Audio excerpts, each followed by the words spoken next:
Father, covering, guide, leader,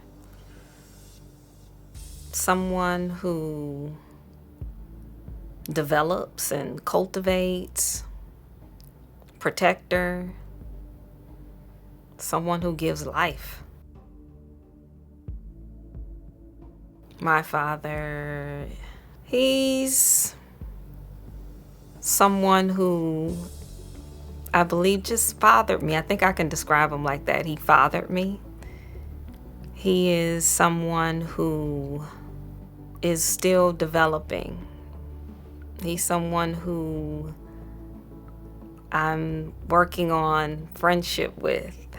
Um, Father, my father. I did not. I did not grow up with my father in my life. He was around, but he was incarcerated, so I didn't get a chance to grow up with him per se. I saw him, I visited him in prison. I had minimal and limited conversations with him. I had just minimal time with him, so I didn't get a chance to, I guess, experience the protector.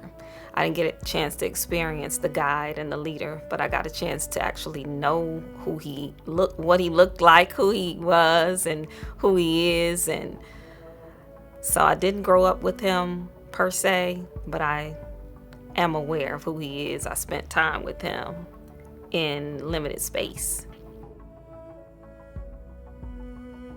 I was 28 years old. I was 28, so he had been gone for 22 years. 22, 23 years. He was gone. Building a relationship, trying to rebuild something with him was challenging. It was very difficult. It was uncomfortable. It was very uncomfortable. It took me to a lot of places emotionally. I was on an emotional roller coaster in turmoil, just trying to rebuild something with him, because I had this view or this thought and this expectation, and it wasn't met. So I went through a lot of emotions trying to rebuild something with him, because he didn't know how to be my father. He didn't know. So I was looking to him to show me, but he didn't have it. It wasn't there.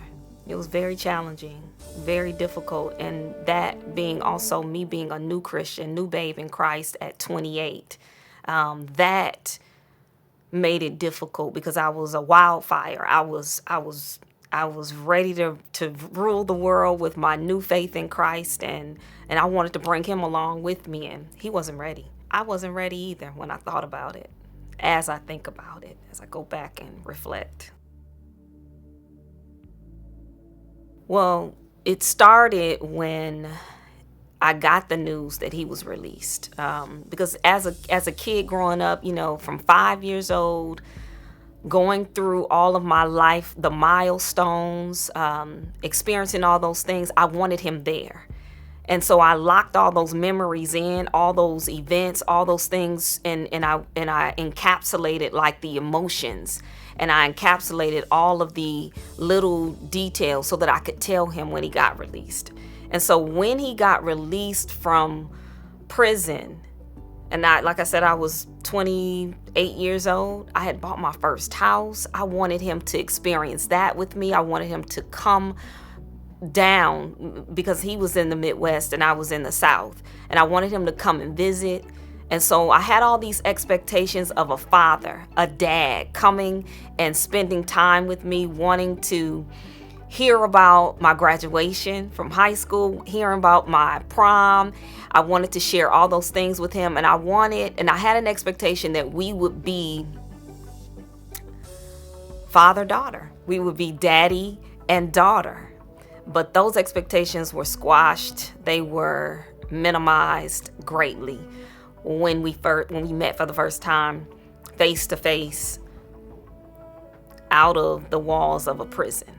I set it up. So I decided to fly up to the where he's from and where he was released. I decided to fly up there and spend time with him, and I took a whole week off. And I said, I'm going to just take my time and we're going to start from where we are. I was going to just forgive him. I was going to tell him that I forgave him for missing all those milestones. I told him that I was going to just wipe the slate clean. And when I got there, I decided to set up some time where we could just take walks, where we could go around the neighborhood and he can tell me some things about the neighborhood where he grew up, where I spent my time. We walked past my high school and we talked. And in that moment and in that time, and I talked to him about some of the things that I wanted to do, he shared with me that he wasn't ready. And he didn't say it in those words, but he said that he had another family. He had other things that he had to do. He had formulated this family and this relationship with someone else and her children while he was in prison. At the end of his stint is what they call it. So that really hit me. That was a blow.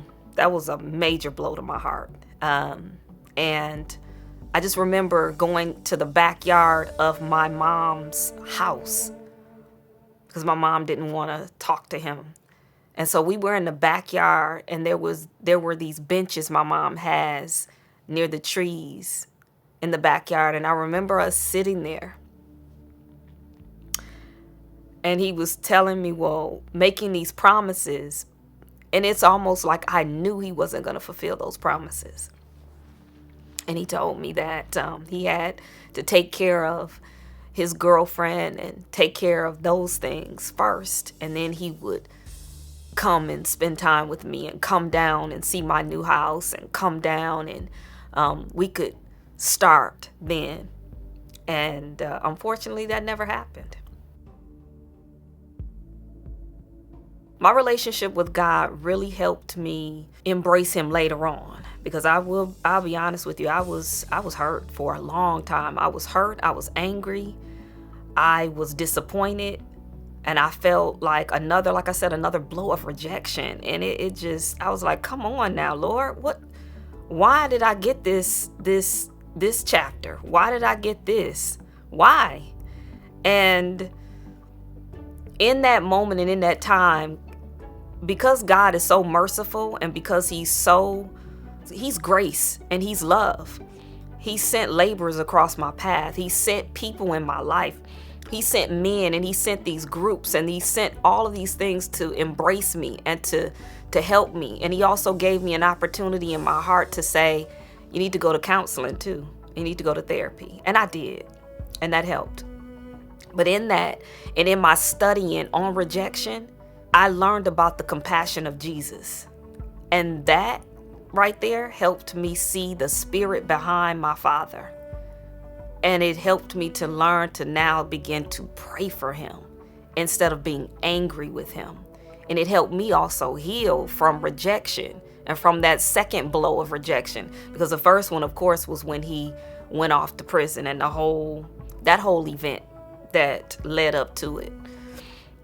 It was hard because I had to go to God to help me heal from shame, to help me heal from guilt, because I felt shame in school. When I went through school, all my friends had dads, or they either lived with their dads or they knew who their dads were and they could spend time with them. And I used to lie about it and say he lived out of town. So I had to heal from shame and guilt and from lying. I had to heal from lying too. So my relationship with God really helped me to love him and have compassion for him like Jesus would. The process of healing from father wounds is a journey, and that process takes people more than just me as an island. It took me to also go outside of myself and to help other people heal. It helped me go outside of myself. That process of healing from father wounds, I had to help other people get free from what I had dealt with in order for me to continue the healing process of father wounds. I had to also renew my mind. I really did. I had to renew my mind daily because that's a daily process. And I had to go through and just seek God every day on healing my heart from feeling sorry for myself. I think that's what it was. I felt sorry for myself many times, but that process was me getting in the Word, was me also knowing my purpose, pursuing my purpose, helping other little girls heal from rejection, healing from not having a dad in the home. The process was getting in the Word again, renewing my mind, knowing what Jesus did for people, what he did for people, how he helped people heal, especially women in the Bible. I had to align myself with them. That process was spiritual, but it was also emotional.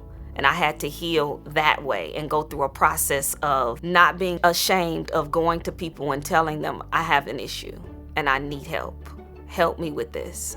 And being transparent.